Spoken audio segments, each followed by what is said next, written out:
नमस्कार दोस्तों, मेरा नाम है प्रभजोत और आप देख रहे हैं ए टू एट यूट्यूब चैनल। तो स्वागत है आप सभी का आज के इस नए ट्यूटोरियल में, जिसमें हम बात करेंगे process management system of Linux की।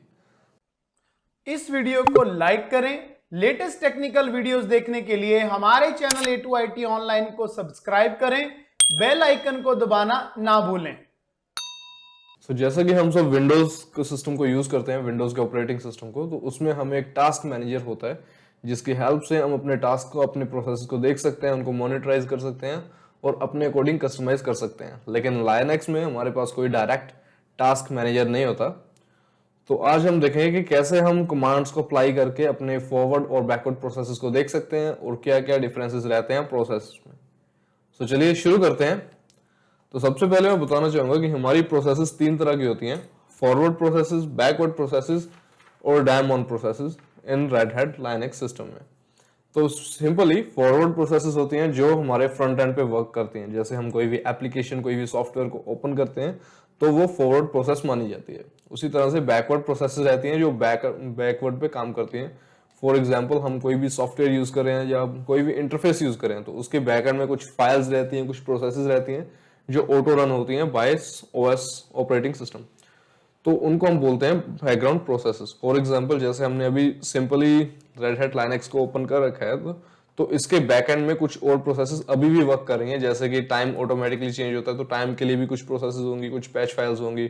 और उसी तरह से अगर हम एक्टिविटीज पे क्लिक करके कुछ फाइल्स को ओपन करते हैं तो उन फाइल्स को ओपन करने के लिए, उनको एक्सेस करने के लिए और उनको जब हम यूज करते हैं तो उनको सपोर्ट करने के लिए कुछ सॉफ्टवेयर्स रहते हैं, कुछ फाइल्स रहती हैं जो बैक एंड में वर्क करती हैं, जिनको हम बैकग्राउंड प्रोसेसेस कहते हैं। और उसी तरह से डायमंड प्रोसेसेस वो होते हैं जिसमें एक टाइम पे मल्टीपल प्रोसेसेस वर्क करती हैं। इसमें यूजर का कोई भी इंटरफेयर नहीं रहता, ये ऑटोमेटिकली रन करती हैं। फॉर एग्जांपल, जैसे हम रेड हैट लाइनक्स सिस्टम को जस्ट ऑन करते हैं तो उस टाइम पे जब हम सिस्टम को ऑन करते हैं तो बहुत सारे प्रोसेस और बहुत सारी फाइल्स ऑटोमेटिकली रन होती हैं।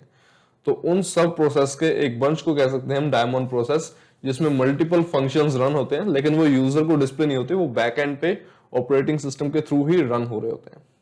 चलिए अब हम देखते हैं कि हम कैसे मॉडिफाई कर सकते हैं और कैसे कुछ चेंजेस कर सकते हैं जिसकी हेल्प से हम देख पाए, मॉनिटराइज कर पाए और कुछ मॉडिफिकेशंस कर पाए अपनी प्रोसेसेस में। तो सबसे पहले मैं क्लिक करता हूं एक्टिविटीज पे और यहां से चलते हैं टर्मिनल पे।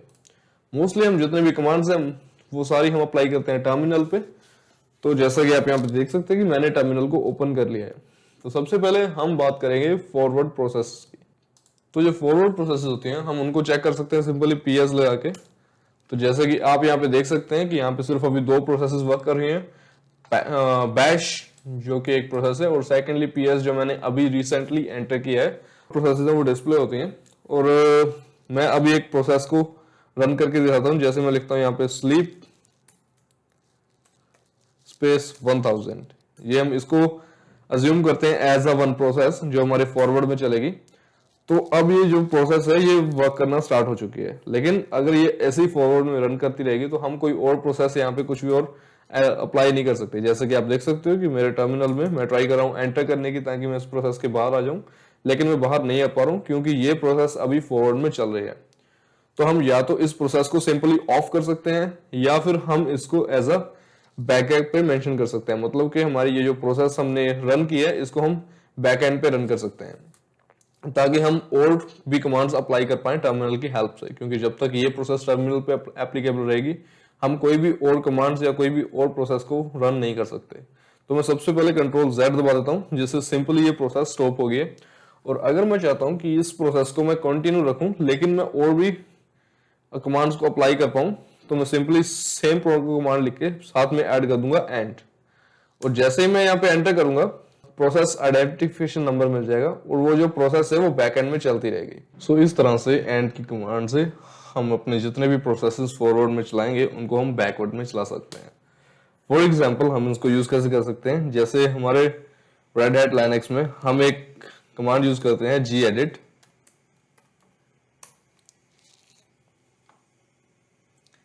जिसकी हेल्प से हमें एक एम्प्टी बॉक्स मिल जाता है जिसके अंदर हम कुछ भी टाइप करके कुछ भी सेव कर सकते हैं एज अ टेक्स्ट फाइल। तो अगर मैं इसको रन कर रहा हूं तो मेरे टर्मिनल में मैं कोई और कमांड को अप्लाई नहीं कर सकता क्योंकि उस टाइम पे gedit वर्क कर रहा है।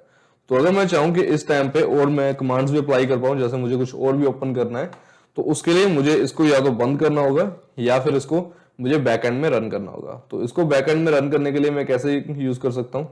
तो सबसे पहले तो मैं कंट्रोल Z कर देता हूँ यहाँ पे, ताकि ये प्रोसेस डन हो जाए। तो जैसा आप यहाँ पे देख सकते हैं कि ये जो सर्विस है यहाँ पे स्टॉप हो चुकी है, और जैसा आप यहाँ पे देख सकते हैं कि ये भी मेरा रिस्पॉन्स होना बंद हो गया है। तो मैं इसको सिंपली क्विट कर देता हूँ।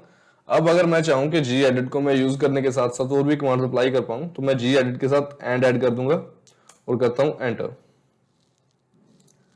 तो यहाँ पे मेरे पास एक टेक्स्ट बॉक्स भी ओपन हो गया जिसमें मैं एडिटिंग या कुछ भी लिख सकता हूँ, और साथ ही साथ मैं कुछ भी और कमांड्स भी अप्लाई कर सकता हूँ अपने टर्मिनल में।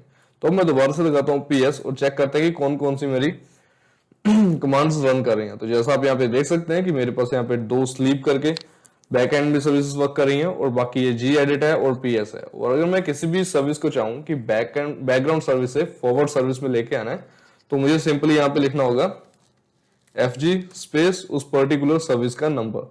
जैसे कि मैं चाहता हूं कि मेरे पास ये थर्ड नंबर, सेकंड और थर्ड नंबर में मेरा स्लीप एप्लीकेशन रन हो रही है, कमांड रन हो रही है, तो मैं सिंपली यहाँ पे सेकंड लेके एंटर करता हूं, और यहाँ पे स्लीप मेरे अभी फॉरवर्ड प्रोसेस में आ गई है। तो स्लीप अभी मेरे सिस्टम में करंटली वर्क कर रही है, तो मैं इसको सिंपली स्टॉप कर सकता हूँ करंट प्रोसेस में सेंड करने के बाद। इस तरह से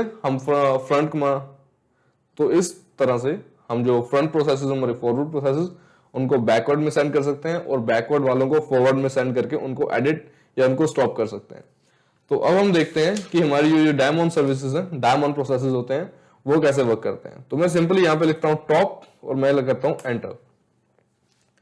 और जैसा कि आप यहाँ पे देख सकते हैं कि यहाँ पे हमारे पास नंबर ऑफ सर्विसेज चल रही हैं बैक एंड में, कुछ A2ID यूजर के जिसके थ्रू मैं लॉग इन हूँ उस यूजर्स के थ्रू, और एक रूट यूजर है हमारा जो मेन ऑथेंटिकेट यूजर होता है उसके थ्रू बहुत सारी प्रोसेसेस वर्क कर रही हैं ऑटोमेटिकली बैक एंड में, जिसको हम कंट्रोल नहीं करते।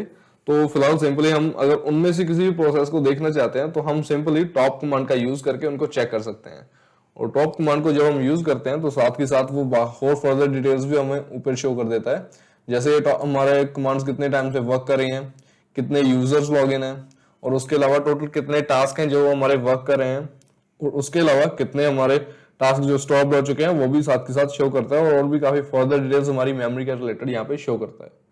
तो इस तरह से हम चेक कर सकते हैं कि हमारे लाइनक्स सिस्टम में कौन कौन सी प्रोसेसेस चल रही हैं, कौन कौन सी प्रोसेसेस हमारे फॉरवर्ड प्रोसेस में और कौन कौन सी बैकवर्ड में है। तो चलिए शुक्रिया, आज के इस वाले वीडियो में इतना ही। मिलते हैं नेक्स्ट वीडियो में कुछ नई कमांड्स के साथ। इस वीडियो को लाइक करें। लेटेस्ट टेक्निकल वीडियोस देखने के लिए हमारे चैनल A2IT ऑनलाइन को सब्सक्राइब करें। बेल आइकन को दबाना ना भूलें।